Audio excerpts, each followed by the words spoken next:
Okay, so once you have the material removed, the acoustic ceiling or the popcorn ceiling removed, now you can see some little damages on the boards themselves, and this is because this particular ceiling had paint over the popcorn, so it went twice, and that sometimes you compromise.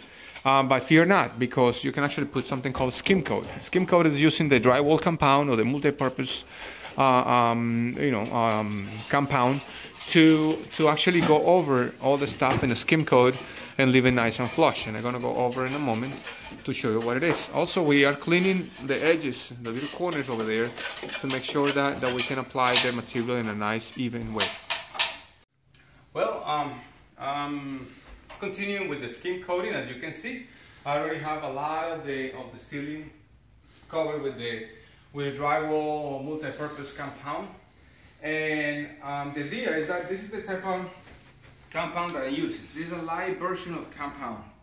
Sometimes you have different ones that are a little thicker, that are a little stronger, harder, and those are good when you're like building up things.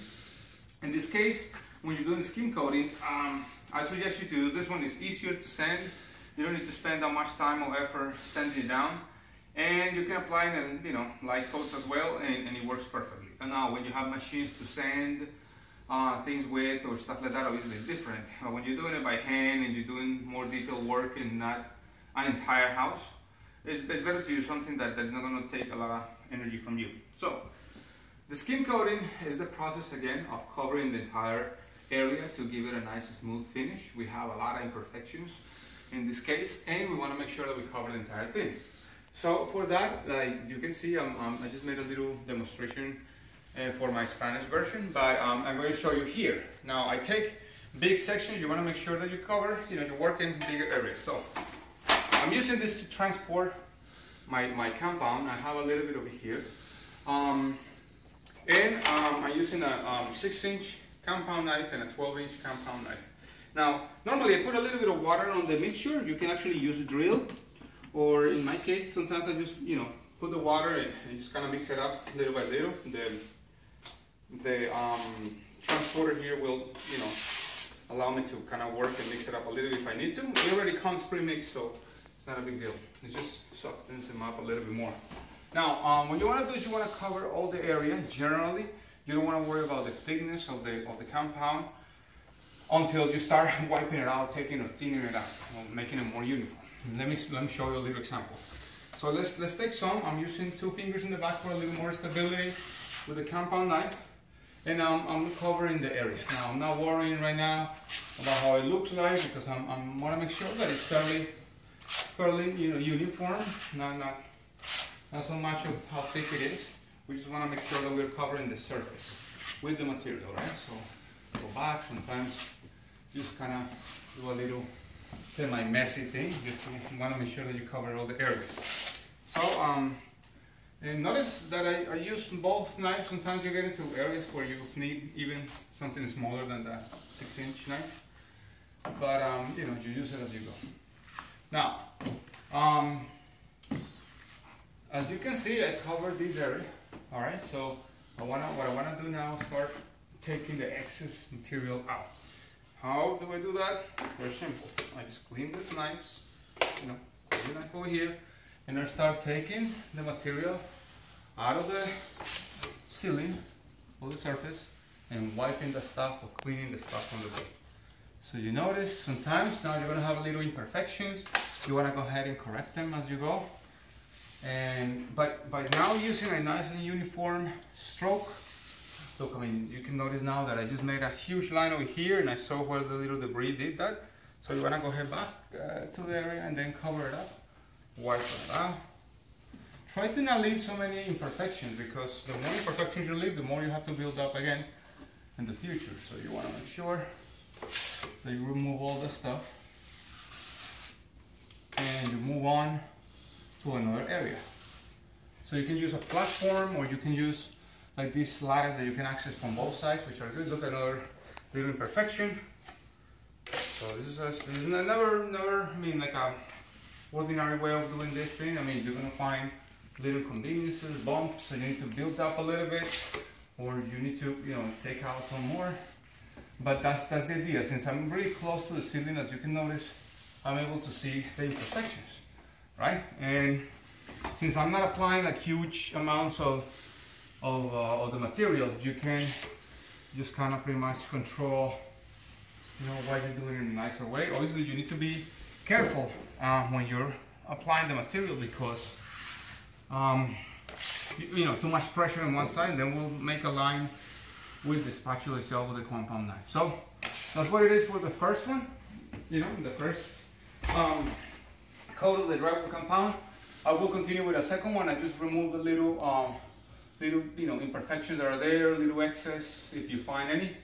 But that's how you wanna let it dry. You wanna just, you know, scrape a little bit of the stuff and go ahead with the second coat. And that's, I'm gonna show you later how it works.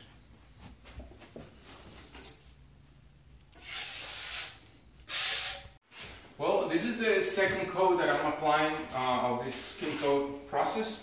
The second coat is going to be a little more softer, meaning that my idea right now will be to just cover the little imperfections. Sometimes, because I have some practice, I don't like to sand the first coat out. I like to just kind of remove the excess of material just with the compound knives. And the reason is because when you tend to sand your surfaces too much, you create a lot of dust. And unless you remove really well the dust, the new material is not going to get attached to the other one as easy. And sometimes you can see that when you're painting, it may peel off. So just as my tip, my recommendation, is to just remove the stuff gently. If you have a lot of excess, obviously, you know, do a little bit of sanding and just wipe it with a damp sponge and go ahead and continue. But in this case, what we want to do, just as a demonstration again, we're going to I'm using this type of ladders that are really good for me to work. If you have it, it would be great. But if you're not, you maybe use a little scaffold or something, a platform. And the idea is to apply the material on the surface. In this case, again, we are dealing with something a little lighter, and because the material is a little more liquid, you can actually use less quantities, less amounts. So I'm just going to go ahead and cover the areas. You can actually notice where you're working because it's a little more darker because it's wet, and sometimes the drier material tends to have a yellowish coloration. That's normal. You have to apply some sort of a stain blocker paint or primer. And so now that I have this area pretty much covered, like I said before, I want to go ahead and remove the material. Now just keep in mind that you want to maintain a nice tension on the knife, not too much. You want to make sure that you apply this and you remove this with a lot of balance. You don't want to put a lot of pressure on one side and you create an area that is uneven. So as you can see, maybe you're not able to see, but it becomes really, really smooth. And again, this is without sanding the surface. So it's I guess a little bit of practice, but once you get the hang of it, you're gonna learn that you can have a nice outcome when you do your own project. So you see a little bit of